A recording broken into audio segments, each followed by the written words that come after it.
బాబా అండి. ఆగస్టు 15 అంటేనే మాకు ముందుగా వచ్చేటువంటి ప్రసంగికులు ఎవరంటే పోడురాజు గారు, హేమలత గారు.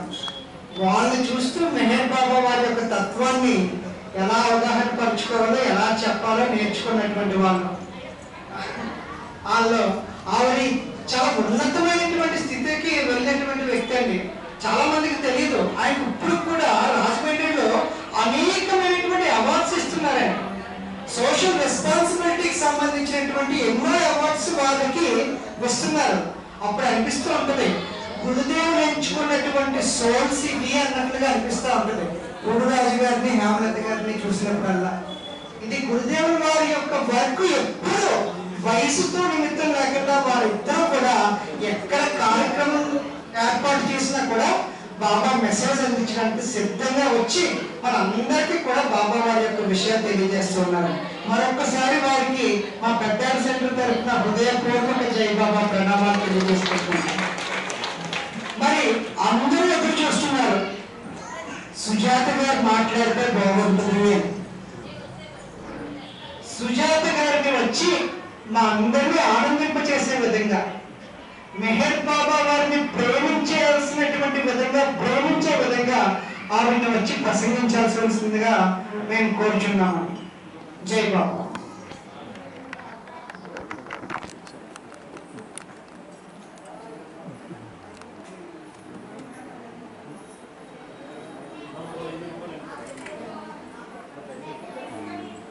అవన్నీ ఒక అరగంట ప్రసంగించవలసిందిగా కోరుచున్నాము.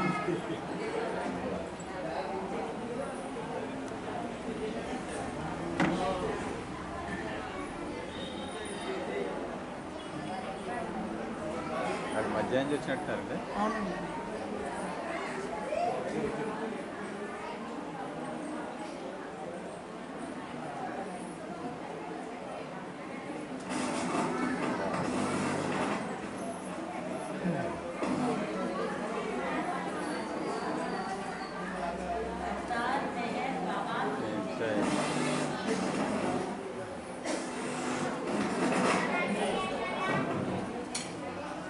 प्रेमावतार मेहर बाबा की जय।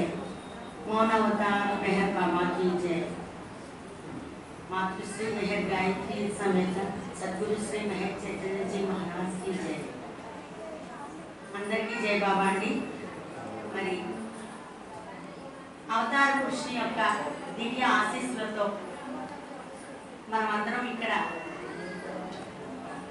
ఈ విధంగా ఇంత ఆనంద సంతోషంగా ఉన్నాయి. ఈ స్థలంలో మనం బాబా యొక్క దివ్య ప్రేమ ఇక్కడ వర్షిస్తుంది. ఉదయం నుంచి అనేక కార్యక్రమాలు జరిగాయని తెలిసింది. మరి అవతార్ మెహర్ బాబా వారి యొక్క సత్య ప్రేమ సందేశాన్ని ఉదయం అంతా కూడా ఆస్వాదించారు కదా అందరూ. మరి ఇప్పుడే మా సోదరి హేమలత గారు చెప్పినవి కూడా చక్కగా మనందరికీ అర్థమయ్యాయి. మరి అవతార్ మెహర్ బాబా వారి యొక్క ప్రేమ లేకపోతే ఇక్కడ వరకు రాలేమండి. ఆయన యొక్క దివ్య ప్రేమే మనల్ని నడిపిస్తుంది. ఇక్కడికి వచ్చాము అంటే అర్థం ఏంటంటే ఆయన మనల్ని తీసుకొచ్చారు అని అర్థం. బాబా చెప్పారనమాట,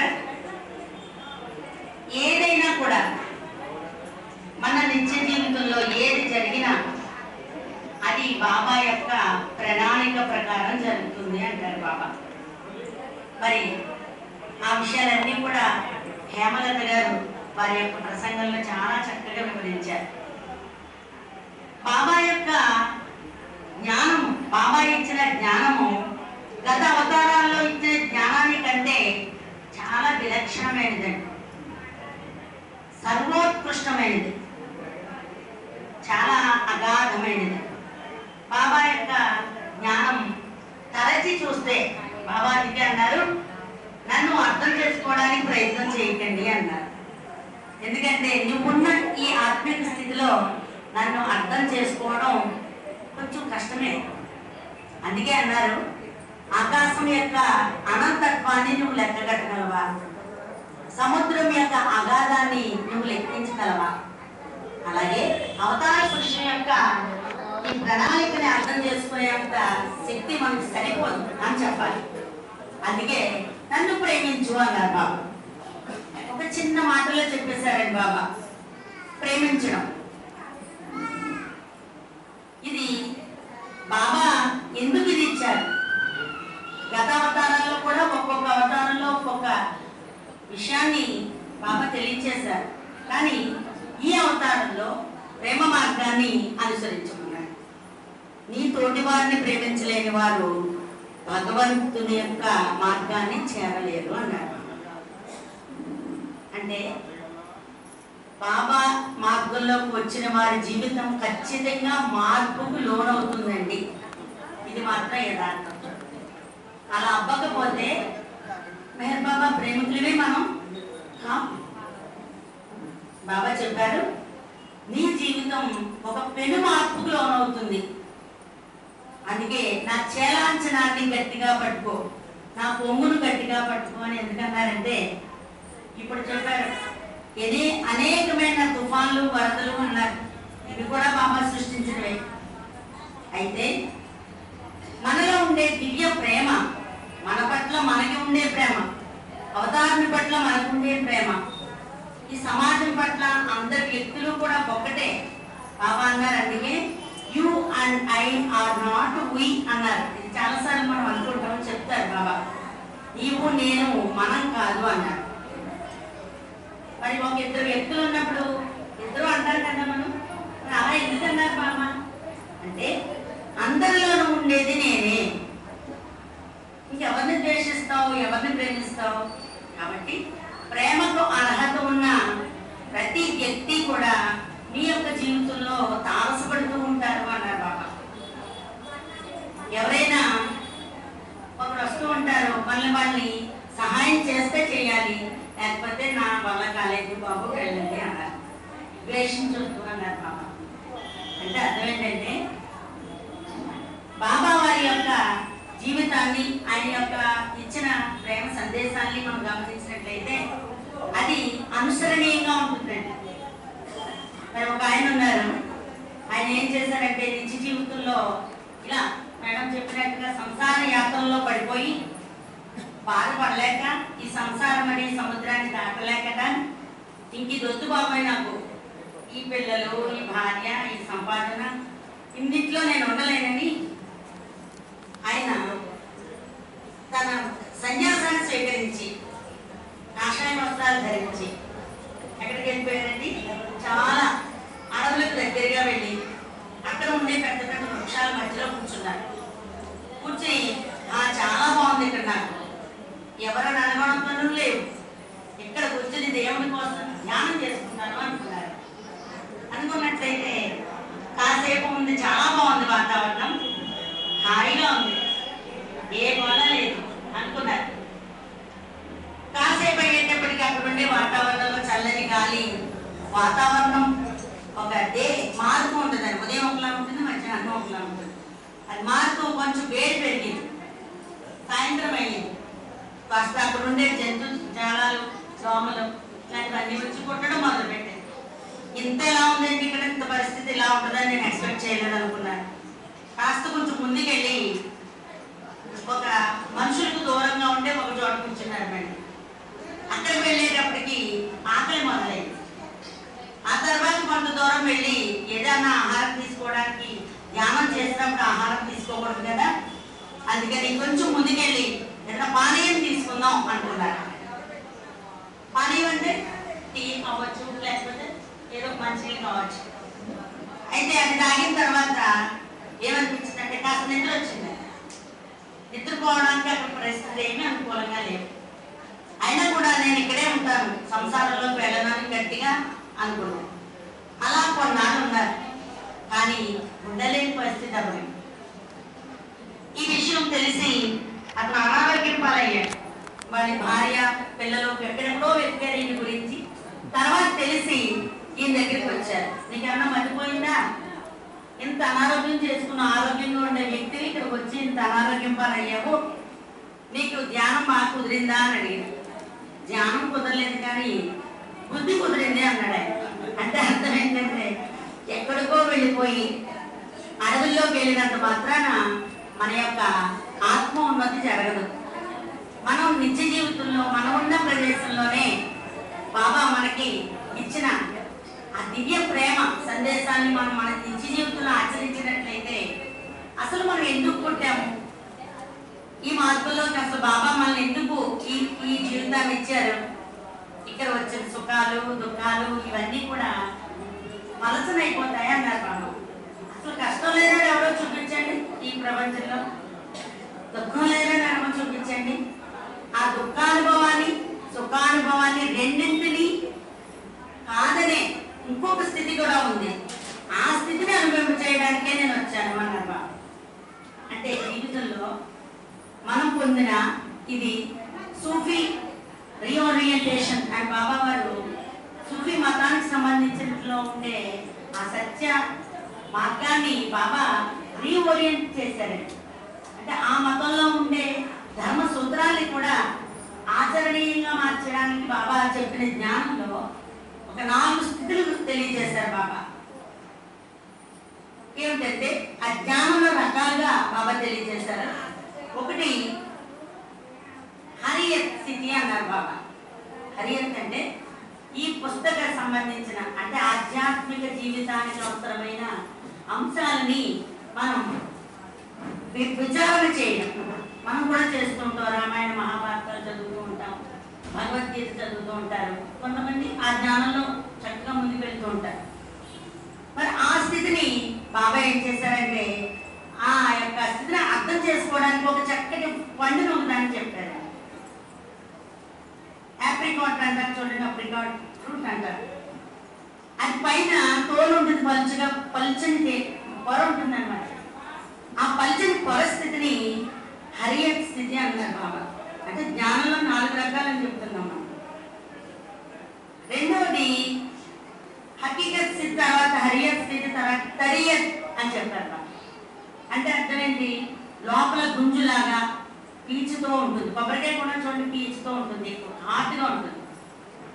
ఇదేంటంటే మన కర్మానుభవాన్ని అర్థం చేసుకుంటూ ఆధ్యాత్మిక మార్గంలోకి ప్రయాణం చేసే ఒక స్థితి అన్నమాట. ఇందులో స్థాయి బాబా తెలియజేశారు.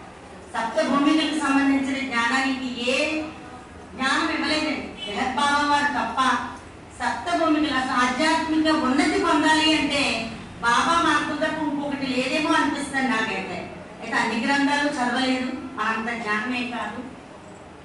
కానీ బాబా చెప్పిన ఆ గాడ్ స్పీక్స్ అనుసరించి మానవుడు మనీషినిగా తయారై గాడ్ అంటే భగవత్ స్థితికి చేరాలి అంటే మెహర్ బాబా వారు చెప్పిన మార్గం తప్ప మరొక మార్గం లేనే లేదు అనిపిస్తూ ఉంటుంది.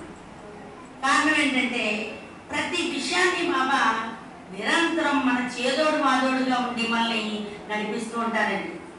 నిజంగా ఒకసారి పట్టుకుని చూస్తే బాబా పొంగుని ఆయన మనల్ని నడిపే విధానం చూస్తే చాలా ఆశ్చర్యం అనిపిస్తుంది అన్నమాట. ఒక చంటి పిల్లాన్ని తల్లి ఎంత కేర్గా చూసుకుంటుందో, తన కాలికి దెబ్బ తగలకుండా ఎలా కాపాడుతుందో, అలా ఈ ఆత్మలన్నింటినీ తన యొక్క స్థితిలో మార్చుకోవడానికి ఆయన మరి ఎన్ని అవస్థలు పడ్డారో చెప్పలేం. బాబా జీవిత చరిత్ర చూస్తే యాక్సిడెంట్స్ అయ్యాయి బాబా. మరి ఫారెన్ వెళ్తే బాబాని అన్నారు, బాబా మీరు ఎందుకు వివాహం చేసుకోలేదు అని. ఎందుకన్నా చూడండి మేడం, అన్ని కష్టాలు ఆడవాళ్ళకి అన్నారు కదా. లేదు, అసలు ఆత్మకి స్త్రీ పురుష భేదం లేదు. అయితే ఎందుకు మన ఉపాధిగతంగా వచ్చిన సంస్కారాలను అనుగుణంగానే ఈ దుఃఖాలు కష్టాలు వస్తాయి తప్ప ఆత్మకి స్త్రీ పురుష భేదం లేదు. అందుకే బాబా చెప్పారు, నాకు అవసరం లేదు వివాహం అన్నారు. ఎందుకు, నేను స్త్రీని కాదు పురుషుని కాదు, సర్వం నాలో ఉన్నప్పుడు అసలు ప్రశ్నే లేదు అన్నారు బాబా. అంటే ఆ హైయెస్ట్ స్థితిని అర్థం చేసుకునే స్థితి ఆ జర్నలిస్ట్ లేదు, అక్కడ ప్రశ్నించిన వ్యక్తికి లేదు. అంటే దీన్ని బట్టి ఏంటంటే ఆనందంగా జీవించడానికి ఏవేవో పెద్ద పెద్ద యజ్ఞయాగాదులు క్రతువులు ఇవన్నీ చేయాల్సిన అవసరము లేదు, అంత చేసే పరిస్థితి కూడా మనకు లేదు. ఇందాక చెప్పారు నిత్య జీవిత సహచర్యం చేసుకోమన్నారు కదా. ఫస్ట్ స్థితి చెప్పారు జ్ఞానంలో హరియత్ స్థితి అన్నారు కదండి. ఆప్రికాట్ ఫ్రూట్ లో పైనుండే పలుచని పొర ఏంటంటే ఈ గ్రంథాలకు సంబంధించిన నాలెడ్జ్ అన్నమాట. రెండు తరీకత్ స్థితి అన్నారు బాబా. అది ఆచరణ, భగవంతుడి కోసం తప్పించడం.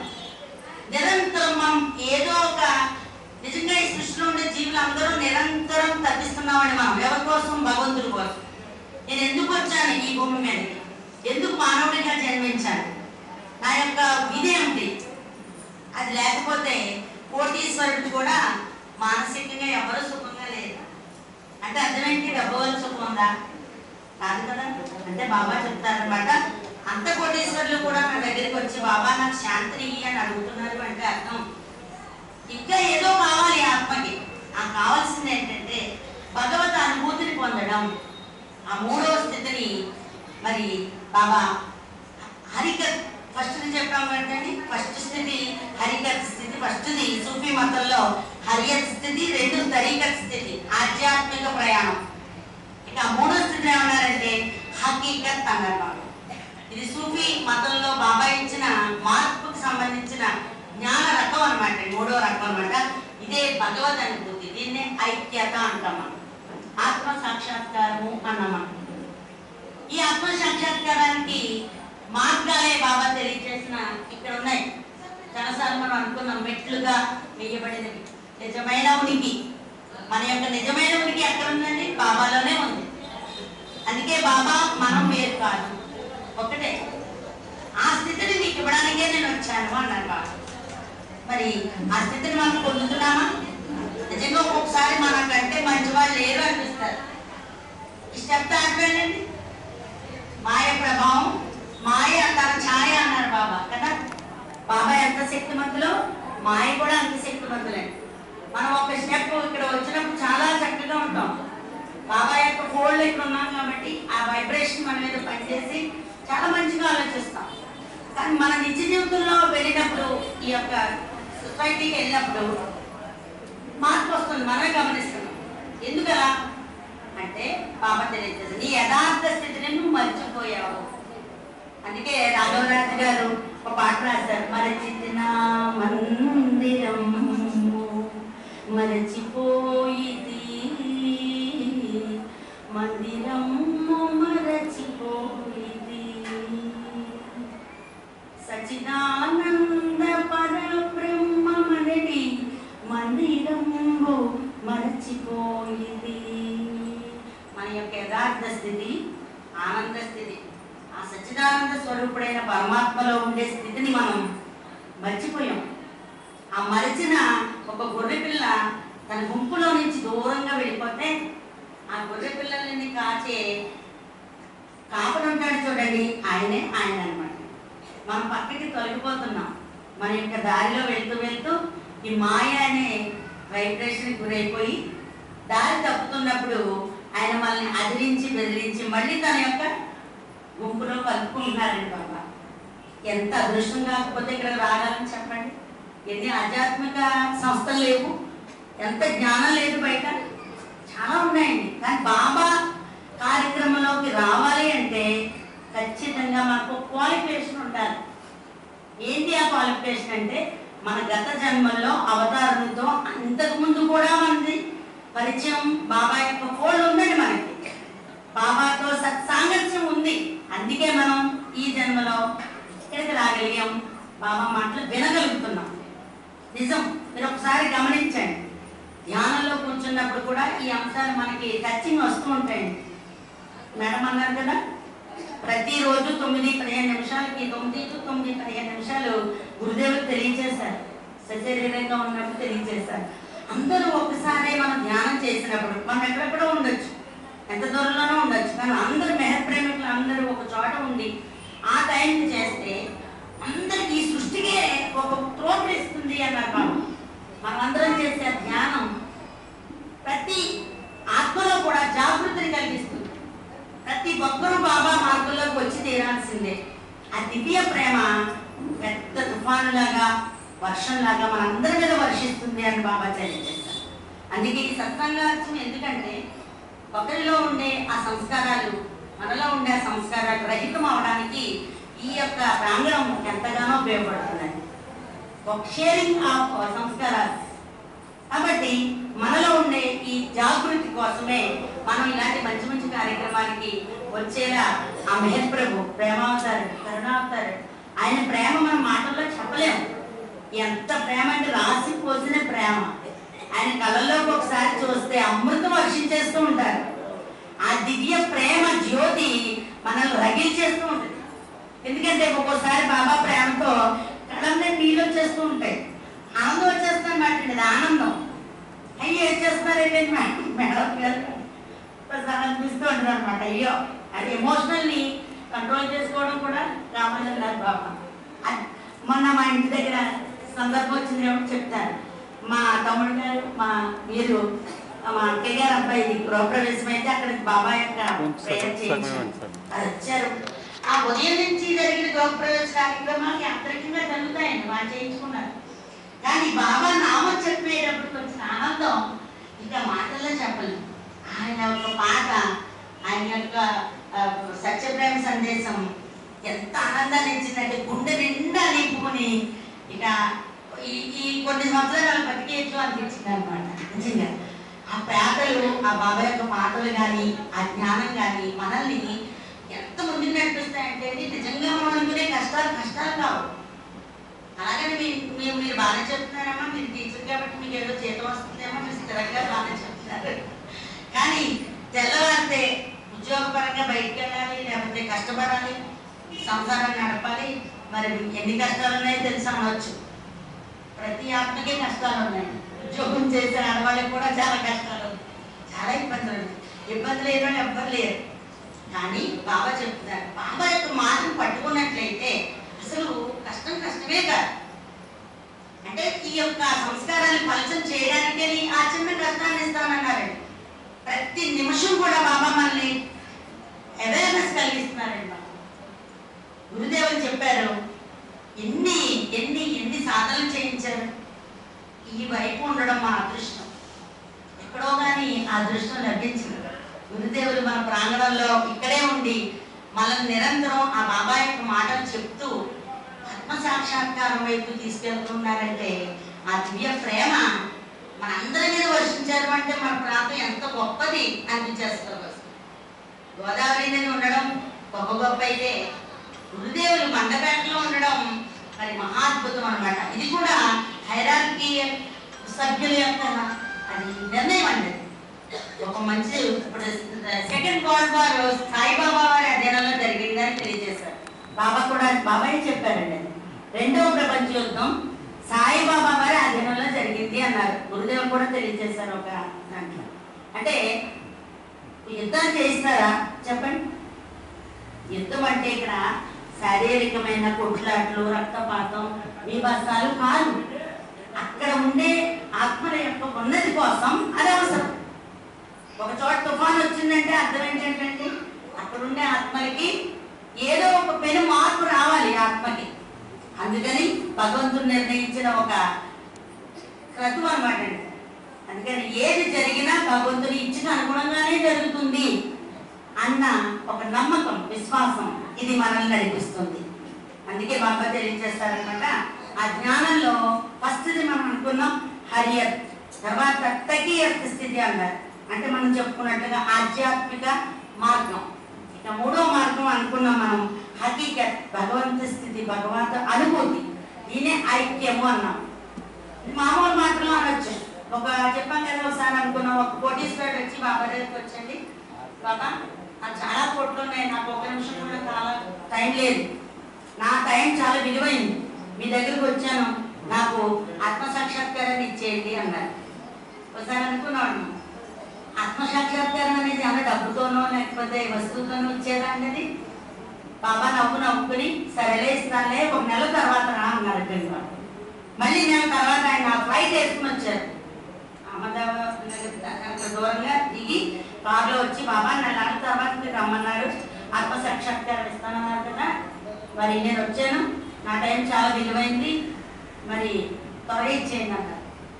ఆలోచించండి, అంత తొందరగా ఇచ్చేసేదో లేకపోతే ఒక వస్తువులాగా దొరికే ఒక ఈజిట్ బార్గెనింగ్ లేకపోతే ఒక బేరమాడేదా ఏమన్నా? ఒక ఆత్మలో కలగవలసిన మార్పు, ఒక ఆత్మలో పొందవలసిన ఉన్నత స్థితి. అప్పుడు బాబా అన్నారన్నమాట, ఏమంటే ఒక పిల్లాన్ని ఒక చాక్లెట్స్ ఎక్కువ తింటున్నాడు, పాడైపోతున్నాయని చెప్పడానికి వచ్చిన వ్యక్తిని వివేకానంద ఏమన్నారండి? ఒక 10 రోజుల తర్వాత అమ్మ నువ్వు మా అబ్బాయి ఎక్కువ చాక్లెట్స్ తినేస్తాడండి, పళ్ళన్నీ పాడైపోయి, నేను ఎంత చెప్పినా వినట్లేదు, కాబట్టి మీరే మార్చాలని వివేకానంద దగ్గరికి వచ్చి వాళ్ళ తల్లి చెప్తే, అమ్మ నువ్వు 10 days తర్వాత నేను మీ అబ్బాయిని మార్పిస్తానన్నారు. ఆ 10 రోజుల తర్వాత వచ్చారు. ఈలోపు వివేకానంద తీపి తినడం మానేశారు. ఆయనకి తీపి అంటే ఇష్టపడ్డాడు, ఆయన ముందు తీపి తినడం మానేశారు. అలా బాబా అన్నారంట, నీకు ఆత్మసాక్షాత్కారం ఇవ్వాలంటే నీలో మార్పు రావాలి ముందు, కాబట్టి ఇది 1 రోజులో 2 రోజులు ఇచ్చింది కాదు, నువ్వు వెళ్ళు, నీకు మార్పు తెలుస్తుంది అన్నారు. బాబా యొక్క బ్లెస్సింగ్స్ అతను లభించాయి. అతని జీవితంలో చాలా మార్పు వచ్చింది. తన యొక్క బిజినెస్ దెబ్బతిన్నారు. తన కుమారుడికి యాక్సిడెంట్ అయింది. అయ్యి బాబోయ్ మెహర్ బాబా దగ్గరికి వెళ్ళేటప్పుడు ఇన్ని మార్పులు వచ్చేస్తున్నాయి, అనవసరంగా వెళ్ళాను అనుకున్నాడు. అంటే అర్థం ఏంటంటే బాబా దగ్గరికి వస్తే కష్టాలు వస్తాయని కాదు, అతనిలో ఉండే సంస్కారాన్ని రైతం చేయడానికి బాబా ఇచ్చిన ఒక చిన్న త్రోపుడు. ఆ తర్వాత మళ్ళీ అన్ని సెట్ అయ్యాయి. అసలైన ఎసెన్స్ ఏంటో ఆయన గుర్తించాడు. ఇవేమీ కాదు, ఆత్మ సాక్షాత్కారం అనేది కొనే వస్తువు కాదు, తెచ్చుకునే వస్తువు కాదు, మనలో రావాల్సిన మార్పు. కష్టమైన సుఖమైన రెండు ఒకే స్థితి అని బాబా చెప్తున్నారని, ఎంత గొప్ప మాట అది. దానికంటే ఉన్నత స్థితిని పొందేలాగా నిన్ను నేను తయారు చేస్తాను అన్నారు బాబా. కాబట్టి ఎరుక అన్నారు దీన్ని. ఆ ఎరుకతోనే మనం భగవద్ అనుభూతిని సాధిస్తాము అన్నారు బాబా. అందుకని ఆ ఎరుకను కలిగించడానికే ఆ అవతారుడు యుగావతారుడై ప్రేమావతారుడై మన ముందుకు వచ్చి మన జీవిత పర్యంతం కూడా అనేకమైన కార్యక్రమాలు చేస్తూ మస్తు జనోద్ధరణ చేశారు బాబా. నవజీవనం చేశారు.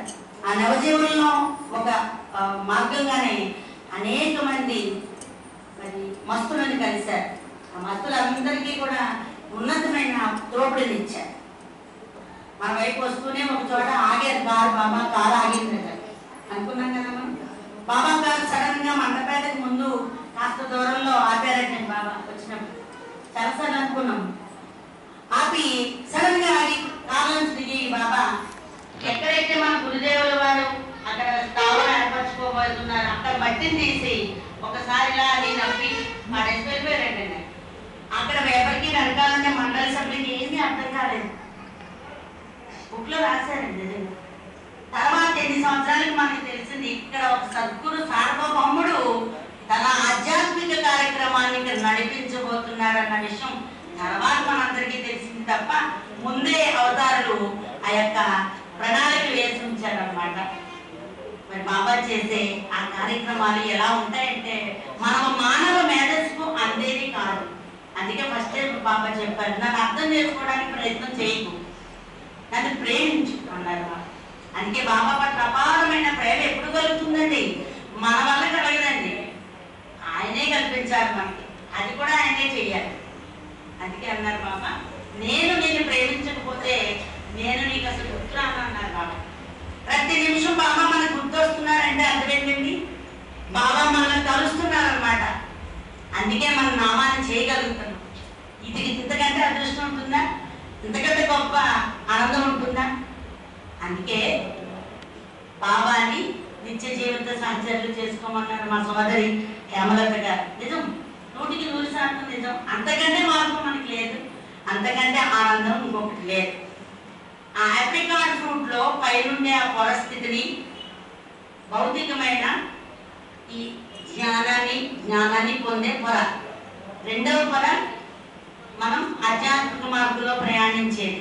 అది చాలా కష్టతరంగా స్టేజ్ బై స్టేజ్ వెళ్ళేది. ఇక మూడవ మధ్యలో ఉండేది చెప్పారు, హకీకత స్థితి, భగవద్ అనుభూతి. ఇది ఎవరికి వాళ్ళే పొందాలి.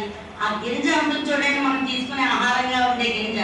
ఆ ఆధ్యాత్మిక అనుభూతి పొందుతున్నప్పుడు అంటే అనేకమైన అనుభూతులు వస్తూ ఉంటాయండి. బాబా చెప్పారు, మనం రెండవ చైతన్య భూమికలోకి మనం వెళ్తున్నప్పుడు అందమైన మ్యూజిక్ వినిపిస్తుందండి. రకరకాల రంగులు కనిపిస్తూ ఉంటాయి. ఒక్కొక్కసారి మన ధ్యానంలోకి వెళ్ళినప్పుడు ఒక్కోసారి తలుపు మనకు కూడా అప్పుడప్పుడు అనుభూతి కలుగుతుంది. మళ్ళీ అనుభూతి కోసం ఎన్నిసార్లు ప్రయత్నించినా మళ్ళీ రాదు. మరి ఎప్పుడు కలుగుతుందో ఒక్కొక్కసారి అనుకోని స్థితిలో కలుగుతుంది. 3 to 5 మన తెల్లవారుజామున లేచి బాబా యొక్క ధ్యానానికి కూర్చున్నప్పుడు ఈ అనుభూతులు మనల్ని చాలా ఆనందం చేస్తాయి. ఎంత ఆనందాన్ని ఇస్తాయి. ఆ రోజంతా చాలా జోష్గా, చాలా హ్యాపీగా. అప్పుడు మనకి ఏ పని కష్టం అనిపించదండి. అంటే బాబా ఇస్తున్నారు, మనకి ఆ తోపుడు ఇస్తున్నారు, మనమే దాన్ని అందిపుచ్చుకోలేకపోతున్నామేమో అనిపిస్తూ ఉంటుంది. ఒకసారి తెల్లవారుజాము లేచి బాబా యొక్క పిలిపిస్తుందండి. లే పెట్టాలే అని లేపుతూ ఉంటారు. ఒక్కోసారి పొద్దునిద్ర మనం పోవచ్చు, కానీ బాబా మీరు ఏం పెట్టుకోక్కర్లేదు, అలారం పెట్టుకోక్కర్లేదు. ఒక 2-3 రోజులు మీరు ప్రయత్నం చేస్తే 3వ రోజు నుంచి బాబా తీసుకుంటారు ఆ పనిని. నన్ను లేపుతారండి బాబా, జ్ఞానం చేసుకో, నేను నీకు జ్ఞానాన్ని అందిస్తాను, ఆధ్యాత్మిక మార్గంలోకి వచ్చావు నువ్వు, అందుకే ఇక్కడికి రాగలిగారు, బాబా దగ్గరికి రాగలిగారు అంటే మనం ఆధ్యాత్మిక మార్గంలోకి వచ్చినట్లే లెక్క. ఇక్కడ నుండి మనం చేయవలసిన సాధన ఏంటంటే భగవత్ అనుభూతిని పొందడం, ఆత్మ సాక్షాత్కారం వైపు వెళ్ళడమే మనం చేయవలసిన పని. మనలో ఉండే ఈ అక్షట్ వర్గాల్ని నెమ్మదిగా తగ్గించుకుంటూ పలుచుగా చేసుకుంటూ వెళ్ళినట్లయితే మనం భగవంతుడు మనము ఒక్కటే అన్నారు కదండి. ఆయన మనం ఒకటే. అక్కడ ఎస్టాబ్లిష్ అయింది, అక్కడ జాగృతమైంది, ఇంకా ఇక్కడ జాగృతం అవ్వలేదు, అంతే తేడా. అందుకే బాబా చెప్పారనమాట. ప్రతి నిమిషం బాబా చెప్పే ఆ ప్రేమ సందేశాల్లో నిరంతరం మనం ఓలలాడుతూ ఉంటామండి. ఆయన నామం ఒకసారి మన బుద్ధిలో పడినట్లయితే మన ఆత్మని ఆయన నిరంతరం నామాన్ని చేసుకుంటూ వెళుతూ ఉంటే ఆ మార్పు మనకే అద్భుతం అనిపిస్తుందండి. ఎంత మార్పు చేస్తావు బాబా, నేను ఎలా ఉండేవాడిని ఎలా తీసుకొచ్చేస్తావు అనిపిస్తుంది. కాబట్టి నిజంగా బాబా చెప్పారు, నీ బాధ్యత నాది అన్నారు బాబా. ఇంకా మనం దేనికి భయపడాలి చెప్పండి? నిజంగా మనం బాబా పట్ల అపారమైన విశ్వాసం ఉన్నట్లయితే మన జీవితంలో ఉండే ఒడిదుడుకులు కూడా బాబా సెట్ చేసేస్తారండి ఖచ్చితంగా. ఇది నమ్మి తీరా. నమ్మకమే కదా ఏం తేలికైనా విశ్వాసం, నమ్మకమే విజయానికి సోపానం అన్నారు. కాబట్టి బాబాని విశ్వసించిన వాళ్ళు దేనికి అసలు మన ఇంట్లో బంగారు కొండ ఉన్నారండి. మనకి కోటి భద్రతో ఆయన్ని పూజించడానికి ఒక హృదయ పుష్పంతో మాత్రం ఆయన పాదాల దగ్గర మనం జీవితాన్ని అర్పించేసినట్లయితే కళ్ళు మూసుకొని కళ్ళకి గుడ్డలు కట్టి ఎక్కడ తీసుకెళ్లాలో నేను అక్కడ తీసుకెళ్తానన్న భరోసా మరి అంతకు ముందు వచ్చిన అవతారాల్లో ఎవరు ఇవ్వలేదు. అంతకు ముందు అవతారాలు ఏంటంటే అప్పటికి ఇంకా పరిణామ క్రమంలో ఆత్మ యొక్క జాగృతి ఎంత వేగవంతంగా లేదండి. బాబా యొక్క 7వ అవతారంగా వచ్చిన తర్వాతనే ఇంత ఆధ్యాత్మిక త్రోపుడు వస్తుందని కూడా బాబా చెప్పారు. ఇదంతా కూడా ఆధ్యాత్మిక త్రోపుడులో ఒక భాగమే అన్నారు. చాలా మార్పులు వస్తాయి. ఒక పక్కన తుఫాను వరదలు అని అనుకుంటున్నారు, కానీ ఆధ్యాత్మిక త్రోపుడికి ఇవి కూడా ఒక సన్నాహకం అన్నారు బాబా. అందుకని ఏది జరిగినా అది భగవంతుని ఇచ్చికి అనుగుణంగా జరుగుతుంది. భగవంతుడే సత్యము, ఆయనే నిత్యము. ఈ యుగావతారుడైన మెహర్ బాబా వారే మనల్ని ఉద్ధరించే ప్రభువు అని మనం ఎప్పుడైతే విశ్వసించామో ఆ విశ్వాసం మనల్ని ఆయన చెంతకు నడిపించడమే కాదు, మనల్ని ఆయనలా చేస్తుంది అనేది ప్రగాఢమైన విశ్వాసం. ఆ విశ్వాసంలో మనం అందరూ మునిగి తేలాలి. ఆ యొక్క ప్రేమ మనలో ఒక ఆనందాన్ని ఇవ్వాలి. లౌకికమైన వస్తువులు కానీ, లౌకికమైన ఈ సంపదలు కానీ ఏది మనంత ఆనందం బాబా నామం ఒక్కటే ఇస్తుంది. ఒక్కసారి ఆయన ఫోన్లోకి వెళ్ళామంటే life turns forward to feet అనమాట. బాబా పాదాల వైపుకే మన జీవిత గమనం వెళ్ళిపోతుంది. ఇక మారేపతి హకీకత్ అన్నారు బాబా. 4వ స్థితిగా చెప్పారు. అదేంటంటే అనుభవ జ్ఞానం. మన జీవితంలో అనుభవించిన బాబా ఇచ్చిన జ్ఞానానికి అనుగుణంగా ఆ లోపల గింజ అన్నం చూసారా, అప్పికాట్లో పైన పొరన్నం, లోపల ఉండే పీచు పదార్థం అన్నం, గింజ అన్నము. ఆ గింజ లోపల కనిపించని ఆయిల్ ఏదైతే ఉంటుందో, నూనె, ఏ గింజలో నూనె బయటికి కనిపిస్తుందా చెప్పండి? వేరుశనగ గింజలోంచి నూనె తీస్తారు. వేరుశనగ గింజలో మనకి నూనె కనిపిస్తుందా? కనిపిస్తుంది. కొబ్బరిలో నూనె కనిపిస్తుందా? కనిపిస్తుంది. అది ఎక్కడ ఉంటుంది? అంతర్గతంగా ఉంటుంది. కాబట్టి బాబా చెప్పిన ఈ 4 స్థితులు కూడా మనల్ని ముందుకు నడిపిస్తాయి. ఆ ఆయిల్ అనేది కనపడని భగవద్ అనుభూతి, ఆ అనుభూతిని మనం అందరం పొందడానికి ఆ యుగావతారమైన మెహర్ బాబా వారు మనకి సహాయం చేయాలని, ఆయన యొక్క దివ్య ప్రేమ మన మీద వర్షించడం వల్లనే ఇవాళ మనం ఇక్కడ కలుసుకోగలమని నమ్ముతూ, మనందరికీ కూడా ఆ ప్రియతముని యొక్క పాదాలే శరణ్యమని భావిస్తూ మళ్ళీ మళ్ళీ మనం కలవాలి, ఇక్కడ మళ్ళీ మళ్ళీ జ్ఞానాన్ని పొందాలి, ఈ ఆనందాన్ని మనం అందరం పంచుకోవాలి. Thank you. జై బాబా. అవతార్ మెహర్ బాబా की जय.